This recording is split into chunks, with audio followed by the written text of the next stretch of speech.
Hello, Coolman229 here for another Topic of the Week video. I figured I hadn't done a Legend of Korra topic in a while, so I thought, you know what, why not do one of those? So I looked through my list and I saw one and I'm just like, oh no, this is a good one. This is sent in by an anon, and they asked, 7 revelations that weren't built up properly throughout Legend of Korra. Oh, anon. Legend of Korra is chock full of sudden realizations and revelations. Now, there are a few good ones. In the episode titled Revelation, in episode 1, or in book 1, we do get the reveal that Amon has the ability to take away bending. And that's a good one, because it's the establishment of what makes Amon so terrifying. And really, the revelation was great because it established why Korra is afraid of him. Korra can lose a fight, but lose a fight to an opponent that can take her bending away? That's good. But the rest of the show is just like constantly just... I'll start from the beginning. First revelation that wasn't properly built up and was, in all honesty, it was the whole backstory between Amon and Tarlok, and then Yakone. Now, the whole Yakone connection was established, even if it was really clumsy. And a lot of us, myself included, had theorized that Amon and Tarlok were brothers. So, that wasn't a surprise. But it's what came of this. It's like, when you get into the book 1 finale, and it starts off with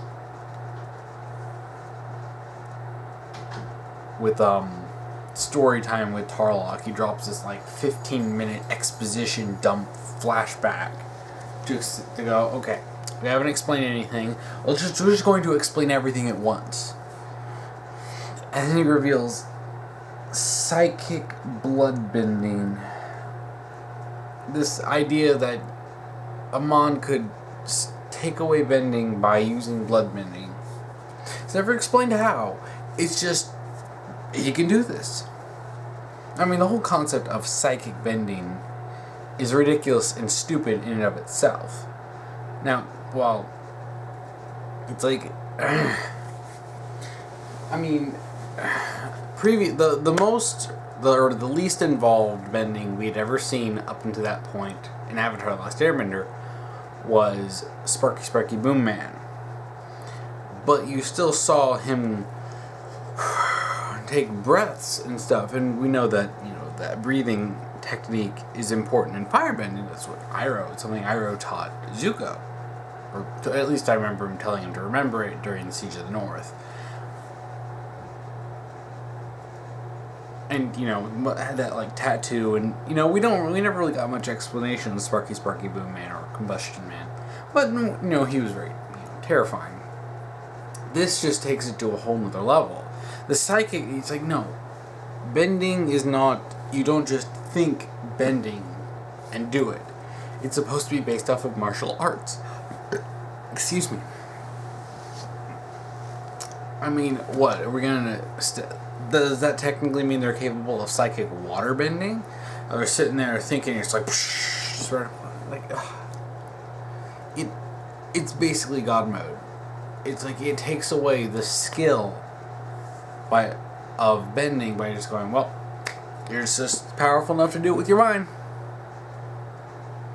It's really not surprising that they didn't come back to this. Especially since they could just do it at any time without the power of the full moon. Which, I mean, I'm okay with, but the psychic part is so ridiculous. I mean, it's as ridiculous as Mako's psychic lightning bending, where he's just like, point, bzzz. Yeah, ultimately, the finale, the only real revelation in it that came out of nowhere is, well, the backstory in and of itself with Amon, who's like, oh yeah, by the way, Amon is a bender. And at that point, I was just like that one gif of Sheldon just throwing the papers up, like, what's the point? Like, just, and yeah, he's defeated. So all right, we beat the Equalists and we defeated non-benders everywhere. Yay! Just everything related to that backstory, that exposition dump, or as I've always called it, story time with Tarlok. It's always just annoyed me because it was the moment when I started realizing, oh crap, because up to that point even I defended Legend of Korra, but at that point it was just like, oh, so you just realize all the stupid stuff they threw out, and it's like Brian and Mike had completely forgone any explanation on Amon's character, and I would have preferred them to just leave him be, leave his backstory, untold, if that's what we are going to get. I mean, Yakone, like a lot of stuff with Yakone was ultimately revealed earlier on, but the whole he ran off, had a family and stuff, it was just like, really? It's like that whole thing is one gigantic series of revelations that had no build-up whatsoever. It's just like, ugh. Book 2 is worse. Book 2 is far worse. And it really only gets worse from here on out. Book 2 is basically like Sudden Revelations, the book, or the season. We find out Korra is actually Water Tribe royalty. Her father is a banished prince. Like, are you freaking serious? What's his name? Tonraq. Tonraq is a banished prince, and he apparently has a whole bunch of daddy issues. And I'm like, of course he has daddy issues. Everyone in Legend of Korra has daddy issues. But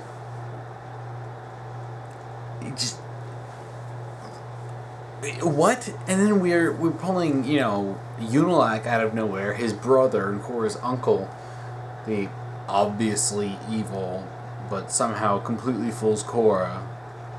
I mean, even from an in-universe perspective, that guy was like sketchy as hell. And it's like, and then we have Esna and Deska. Ugh. You have all this stuff with their family, and it's like out of nowhere.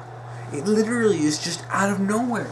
The whole point, like, okay, you're telling me that they didn't notice, like, or just that no one made a mention of Tonraq's ancestry before this?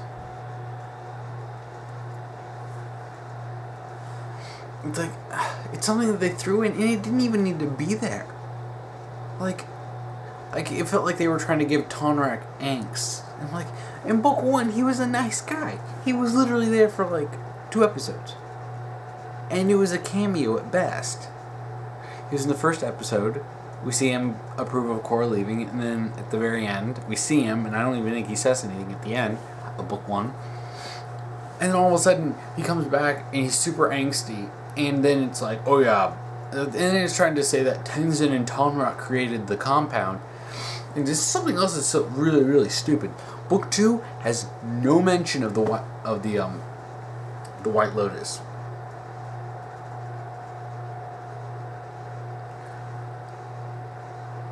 None at all. Like, none at all.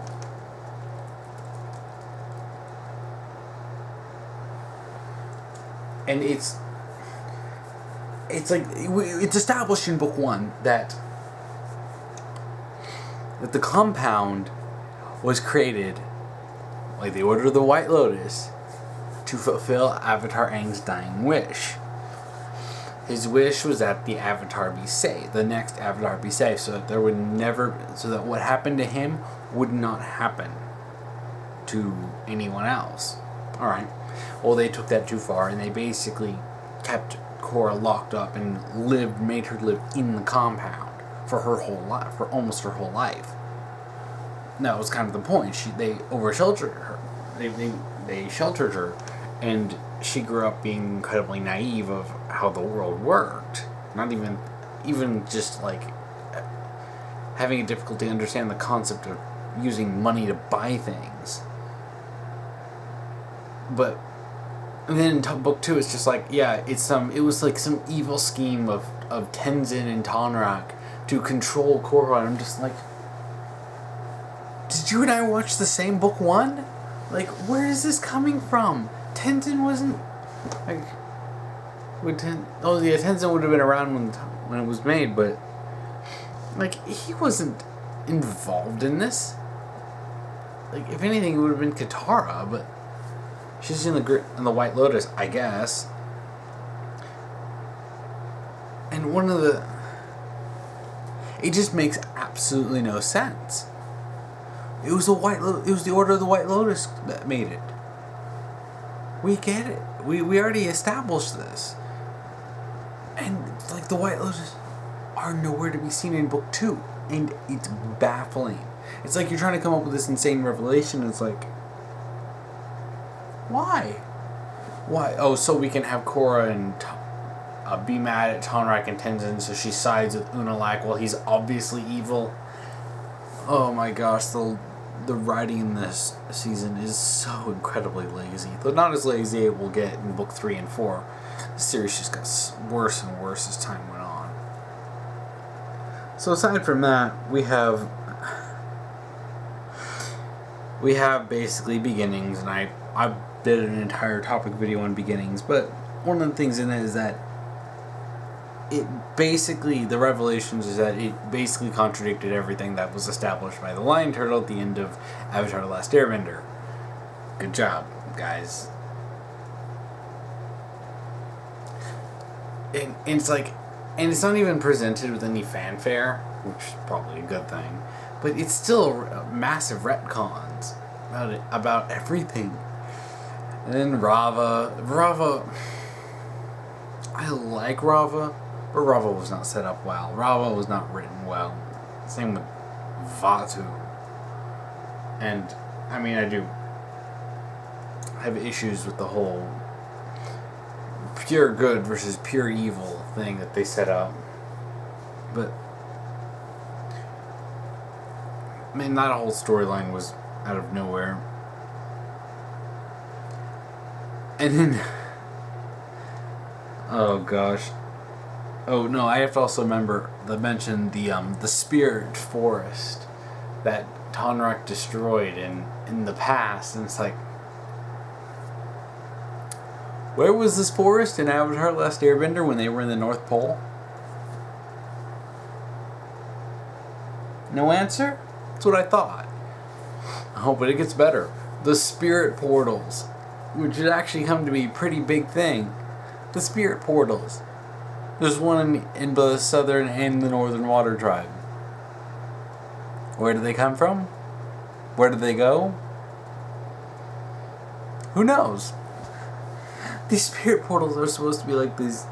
And you know what's so stupid is that these spirit portals also allow you to just walk into the spirit world. They just open up for the spirit world. And you can walk in and you get to use your bending too, because God forbid we not have them be able to bend so they can, use fighting to bend in the spirit world, because that wouldn't be exciting enough. But when Aang needed to go to a secret place, or go into a spiritual place in the Book 1 finale of Avatar: Last Airbender, why was there no mention of the spirit portals? I say this because they play the spirit portals up as some big deal, and it's like, okay, why were they never mentioned? And it's like, so much of this is so like mind-bogglingly stupid, because it just has no cohesion at all with anything in the series. It's literally Brian and Mike taking sledgehammers or jackhammers to the concrete base of Avatar: Last Airbender, just destroying it, and it's just like trying to throw mud, and it's like, it's new foundation. It's like, it didn't make any sense. Oh, Oh, also, what was his name? Wan Shi-tong. Yeah, him coming back. Why? Let's talk about something else that wasn't built up. Oh yeah, by the way, this guy who said he hated humans and would never ever allow any humans ever again. Yeah, he's teamed up with a human who wants to destroy literally all of existence. Why? That's never explained. It's literally just like some random plot twist, like Wan Shi-tong is with him because Wan Shi-tong was evil. No, Wan Shi-tong was very much a true neutral. A very violent true neutral, but true neutral nonetheless. He didn't want any part of the human war. He didn't want, the knowledge he had in his library to be used for war. And for humans to fight with each other. Even if, the gang were using it for legitimately good reasons. It just, that just made no sense. Book 2, and I think, is that it for book 2? I think that's pretty much it for book 2. Book 3,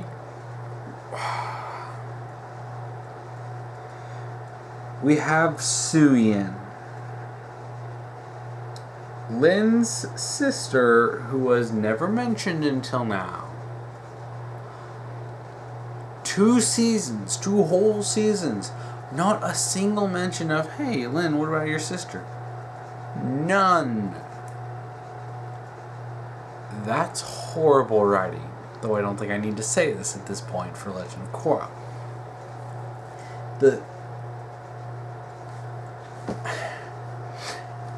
Lin, or Suyin, apart from being an awful character, makes absolutely no sense. I'm not even going to get into the whole thing about how Toph slept with multiple men and then basically kicked them all to the curb so she could abuse her daughters by herself. No, I'm going to leave that out. That's not the important part here. The important part is that Lin has a sister who was never mentioned up until now. It wasn't even hinted in interviews. It wasn't, there may be more Beifong children. It was, no, not a single bit. It's just Suyin, her sister. It's like, it's pure soap opera drama. It's like, oh no, it's my estranged sister kind of a thing. It's like, what? I didn't watch, well, I watched one episode of book 3. It was actually awful enough that I almost had a breakdown from it. Like, it stressed, like, watching the first episode of book 3 was so stressful. I actually had to take, like, a 2-week break from anything Avatar related, just because I was so pissed off, it stressed me out. That's how bad it was. Now, I also have to talk about the Korra and Asami car ride. Now, a lot of people talk about how they instantly became friends then. That's actually not true. The season just starts off with Asami talking to her like her best friend, and I think she even calls herself, you're my friend, or you're my best friend, or something like that. And then they get in the car, and then they have their talk, which doesn't make any sense, because if they were already friends, you'd think they would have already dealt with this. It's 2 weeks after book 2, and there's no explanation for how they suddenly became friends. I think they shared one line of dialogue with each other when Korra was going to see Varric. And that's it. That's all they talked in book 2. All of a sudden now they're BFFs.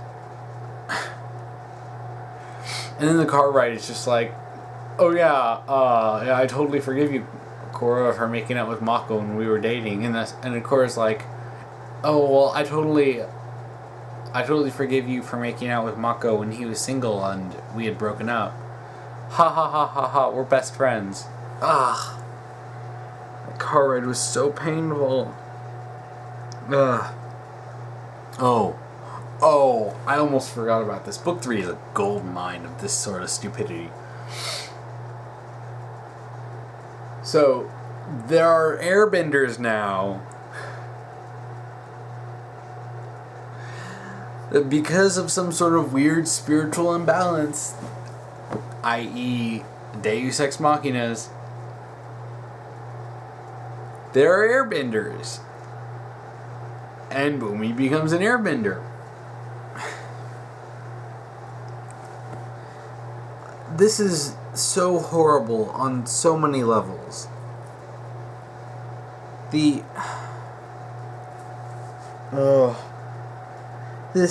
fact that there are now a bunch of airbenders totally and completely craps all over Aang's story. Aang was the last airbender. He worked his butt off to reestablish the air nomad culture. The air acolytes are Aang's legacy. Tenzin is Aang's legacy. The children, or his grandchildren, are, his legacy. His legacy of airbending and having a whole bunch of people on Air Temple Island who are willing to give up their lives and live the way of the air nomads and keep the tradition, keep the culture going. Oh, well, now they're a bunch of airbenders. No big deal. And something that's really stupid. Why weren't any of the air acolytes given airbending? Why is it a bunch of random people? Why?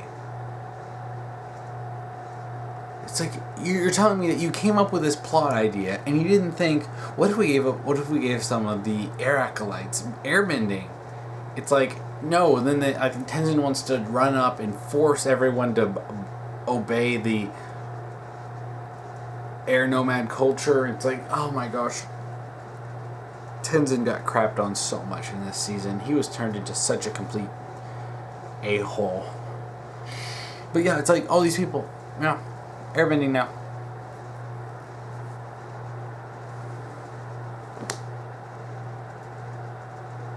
Oh, well, I almost forgot to mention in Book 2, the sudden revelation that Korra can turn into a gigantic version of herself by looking within herself. Deus Ex Machina much? Yeah. Lots of Deus Ex Machinas in Book 2. But yeah, I looked within myself and I turned into a gigantic woman. All I wanna do is see Korra turn into a giant woman. Giant woman. C&D. That's the big Korrazilla battle right there. Yeah. But I can't talk about Book 3 and stupid, absurd revelations without talking about the Red Lotus. One of the most absurd fanfiction-y things that has ever been in Legend of Korra, and of which there are a lot. The Red freaking Lotus. So they were supposed to be some sort of rival group to the White Lotus, except they're evil. I call them the Scooby Gang. You have Zahir, who's basically a villain, Sue, just watching the first episode of Book 3, I knew exactly the kind of villain he was going to be. When he, after spending, 12 years or something, in a prison, being starved, and he suddenly had mastered airbending, and when he got airbending, of course, conveniently, he breaks out and has enough strength to pull up. There's no way he could do that. When I saw that at the end of the first episode, I'm like, no, he's going to be, that kind of villain that's, super awesome and amazing, and suddenly good at everything, and he is. He just basically does stuff. The existence of the Red Lotus is stupid. I'm not just talking about, the idea of it, because the idea is stupid as hell, and Brian and Mike should be slapped for even writing that down. There's an evil version of the White Lotus. They're called the Red Lotus, and then they want to kill the Avatar for kicks and giggles, because they felt the Avatar didn't deserve that. Wait a minute, wasn't that Amon's plotline? my issue with the Red Lotus mainly stems from the fact that they were never established. It's the same thing with Sugin. We went 2 whole seasons, and supposedly these guys tried to kill, like, Korra years ago, and it was never mentioned before. Are you serious? Never mentioned? At all? An offhanded mention of a group that tried to take down the Avatar. If... I like the idea of Tonrak in Book 2 being more defensive of Korra and being more protective and maybe a little controlling because he's worried about what happened to her after, in Republic City. And if he had said something along the lines of, after what happened with the Red Lotus, or after what happened 10 years ago, what they tried to do to you, or something like that, anything, any kind of mention, even if it was just in Book 2, I would have accepted it because it was at least building something. I'll give them credit for having Kuvir appear in Book 3. Not much, but I'll give them some credit for that. It's the most amount of forethought they've had in this entire series, which is actually really pathetic. But, the Red Lotus is just stupid, and then you have all the stupid characters and their stupid powers, and they're just gimmick 1, gimmick 2, gimmick 3, gimmick 4, gimmick 5. That's all they are. I don't care if people thought they looked cool or they had cool powers. They were literally just there to be gimmicks. Oh yeah, and they also get brutally murdered, but you know what? It was done by the good guys, so that means it's okay.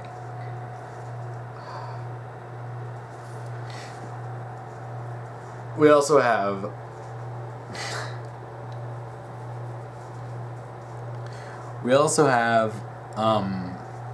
Bolin's lava bending. That's a big deal. Now, granted, if you ask me, lava bending is a Avatar move that combines fire and earth. But now any earthbender can do it because, you know what, why not? And Bolin just does it. I actually went and looked this scene up. Someone actually asked me about this a while back in an Ask. I went back and looked it up, and there's lava's coming at Mako and Bolin in this tunnel, and Bolin just goes whoa and just stops it, and Mako's like, "You're a lava bender, Bolin," and he's just like, "I guess I am." And it's like, no. Oh, the stupidity of this. Ugh. I mean, and then I think there's stuff about Korra becoming the first metal bending avatar. You cannot say that Toph did not force Aang to learn metal bending. You cannot tell me that she didn't drag him to her metal bending school and say, "You're going to learn metal bending because it's awesome and I invented it." No, but Korra has to be special. No. Yeah, but I didn't, since I didn't watch the rest of it, I only read about it and kept up with it as it was going along. Oh, I mean, you also have stuff with the Earth Queen being evil, and apparently she ate Bosco. It's like, that's so much sick, disgusting stuff in this season. It's like, it's worse in Book 2. It's like, gosh, you sick bastards. Ugh.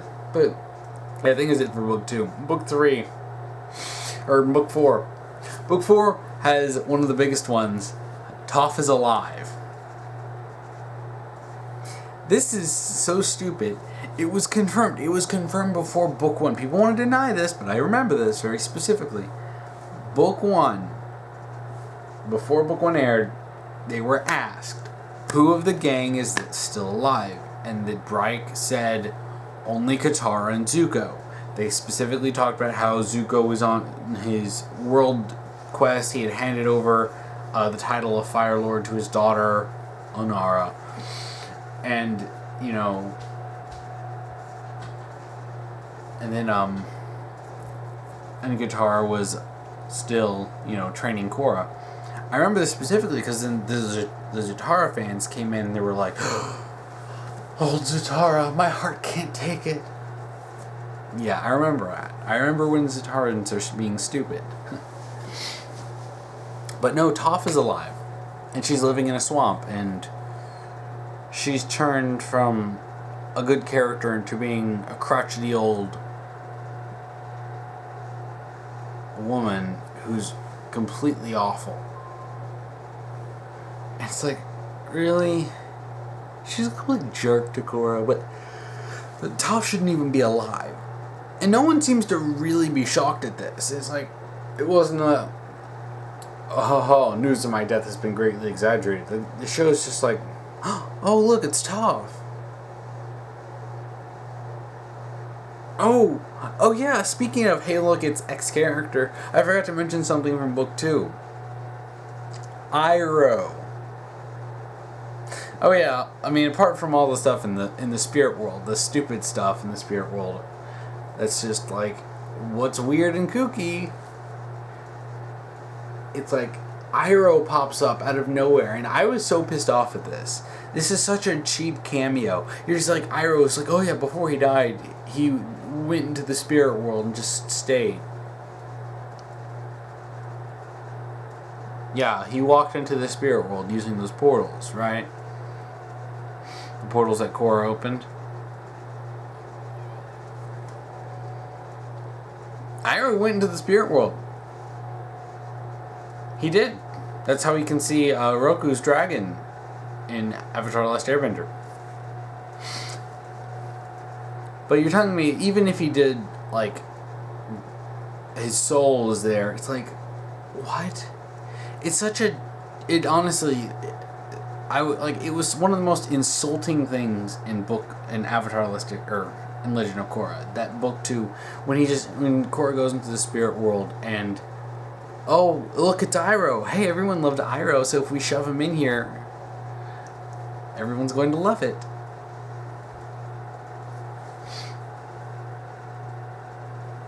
But yeah, that was something, no build up whatsoever. It just drops and also drops. Zhao. Ugh. Zhao's stupid cameo. Yeah. I don't want to talk about book 2 anymore. I hated book 2. I watched the whole thing, but I hated it. It's better than book 3 at least.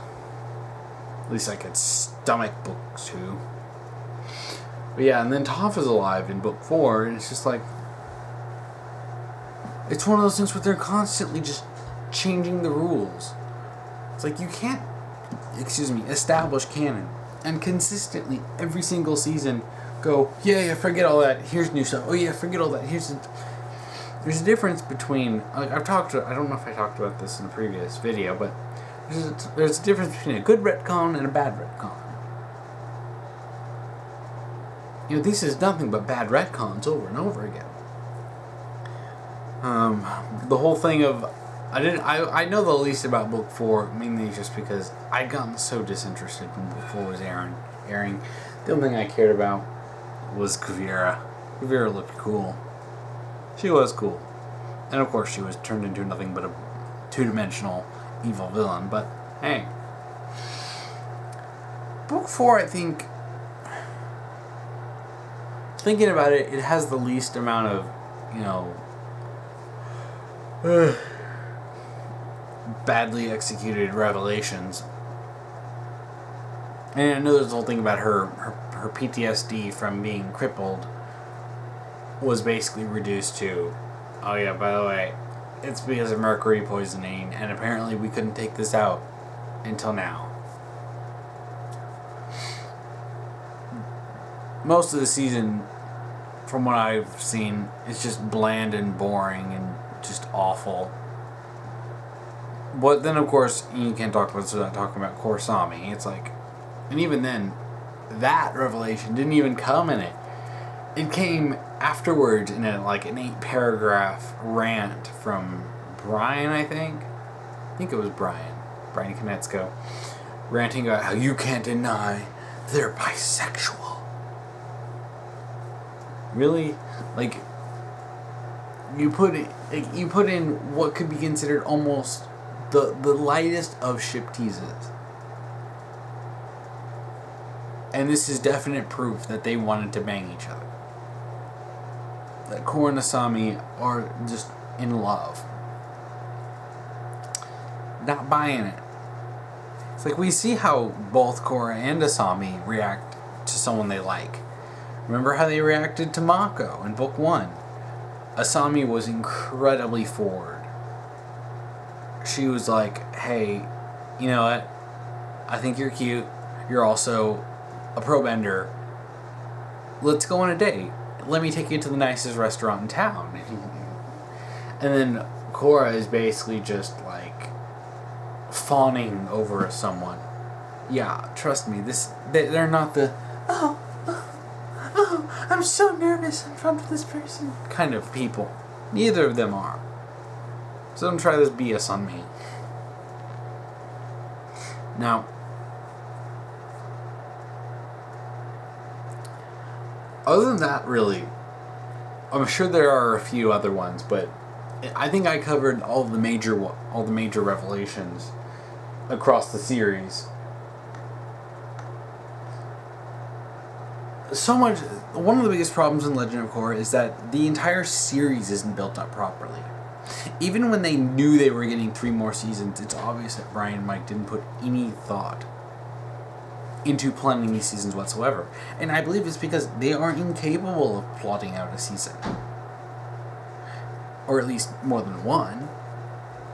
I mean, I know that book 1 of Avatar: The Last Airbender, a lot of that is generally stuff that they had come up with. But I think we can all agree, book 1 wasn't the best season. Book 2 and 3 of Avatar: The Last Airbender are both far superior. And both a lot more enjoyable with a lot more complexity to them. But again, that mostly came from the writing of the team and Aaron Ahaz and his wife. And then, now, I will give credit. Book 1 of Legend of Korra, in hindsight, is the best season, hands down. It's the best plotted. It's the best story. It has the best villain. It has the best the first 4 episodes are great. And honestly, they may have little minor quips, in them. But if the rest of the season had the quality of those, it would be an excellent series. And honestly, I'm still, I've reached a point where I just really think that Brian and Mike actually stole scripts for the first 4 episodes. I have no proof of this. But given the fact that the first 4 episodes of Legend of Korra are entirely inconsistent with the rest of the series' writing, I do wonder if that wasn't even Brian and Mike's writing. It wouldn't surprise me. But it's and it really pisses me off because you would think, okay, you have 3 more seasons. You would be able to build it up. You'd be able to set it. You'd use season 2 to set up, what you're going to do. Season 3 book 3 would be building, continue what you're doing, building up from what you had started in book 2, and then book 4 would be the conclusion. You would think you could almost treat it as a trilogy. But no, each season of Legend of Korra is so separate from each other, they might as well be different shows. You could start watching any of them, and you could pretty much watch them because it's probably easier to watch without knowing what about the other seasons, simply because they're so detached and making no sense with each other. And it's when you can't build up a basic plot, if you can't come up with a basic core plot for a show, there's no way you're going to get the minute details, like a revelation done right. When you reveal something, you have to think about how it's done in the story, and these Brian and Mike are not storytellers. Despite how much they proclaim to be, they are not storytellers. They're artists. And that's one of the biggest problems, is when you have people who can draw, thinking that they can automatically write if they can come up with stuff. Just because you can come up with stuff doesn't mean you're a writer. Doesn't mean you're a good writer. This is why Avatar: The Last Airbender needed over a dozen writers on the show. Because you needed that many writers covering, 64 episodes? Was it 64, 63, or something about that many? I mean, hell, Voltron, which, shout out, if you haven't watched Voltron yet, you can check it out on Netflix. Watch it. It's written by 3 writers who are Avatar: The Last Airbender alumni, and it is fantastic. You can check it out on Netflix. Watch it. It's 13 episodes, and it's basically amazing. It's the writing you'd come to expect from watching Avatar: The Last Airbender. But yeah, it's like, and those guys, and funnily enough, Tim Hendricks and Josh Hamilton are working on it, and I know Tim Hendricks and Josh Hamilton were brought in for book 2 for Legend of Korra, and this almost feels like they're trying to make up for that, and they make up for it in spades. You can tell that they plotted out the series, or at the very least the season. They established the characters, they developed them, and they established the story, and it's so enjoyable. And it's such a take that to Bright, just because you can tell that you can tell a story, a significant story, in 13 episodes. But yeah, Brian and Mike can't establish anything, they can't build up anything, and they certainly can't write. And that's why the show sucked. I think I'm about done for today on this. If you want to watch last week's topic video, you can check that out here. And if you want to watch next week's topic video, I'll put that up here when I actually make it and post it. If you want to submit a topic, you can submit a topic to me on my Tumblr. Just send me a topic, or just send me an ask, and write topic, whatever you want me to talk about. If you're on YouTube, you can simply comment below about what you want me to talk about. Just make sure that the topic, that you follow my rules. I will post them below on both Tumblr and YouTube. And they're on all my videos. Make sure the topic is about something fictional, a game, a book, a movie, a TV show, a comic, Make sure that it has to be a specific enough topic that I can talk about, not just why do you like X or what do you think about Y. It has to be something like this, like a specific topic and not something general. When I get those general stuff, I will be relegating those to my table talks, and I will be trying to make another when I get the time. I will be trying to make another one of those soon. I have a few Mass Effect topics that I wanted to talk about. So, yeah. Please, send me topics. I really, really enjoy getting new topics in to think about and talk about. But if you, I already said that. But yeah. So, yeah, thank you for watching.